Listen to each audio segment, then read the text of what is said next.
আপনি বলছিলেন যে আসলে এই ধরনের হৃদরোগ এবং কিডনির সমস্যাগুলোকে আসলে প্রিভেন্ট করার জন্য কিছু কারণ রয়েছে, কিছু সচেতনতা বৃদ্ধি করা দরকার। আমি প্রথমে কারণগুলো একটু জানতে চাই। মানে প্রধান কারণগুলি দেখব যে আমাদের যে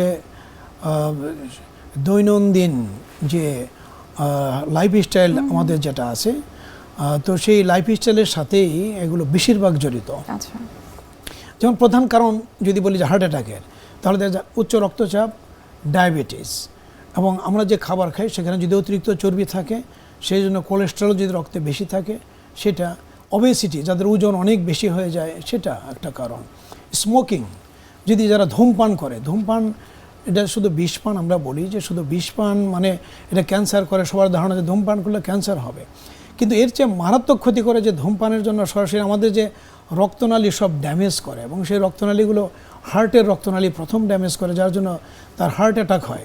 কিডনি রক্তনালী ড্যামেজ করে, সেজন্য কিডনি রোগ হয়। তো আমরা যদি এখন লক্ষ্য করি যে দেখবেন যে ডায়াবেটিস, তো ডায়াবেটিস থেকে কী হয়, ডায়াবেটিস থেকে আমাদের রক্তনালীগুলো ড্যামেজ হচ্ছে, ডায়াবেটিস থেকে আমাদের হৃদরোগ হচ্ছে। ডায়াবেটিস যদি কিডনি রোগের কথা বলি, 1 নম্বর কারণ এখন বিশ্বে হলো ডায়াবেটিস।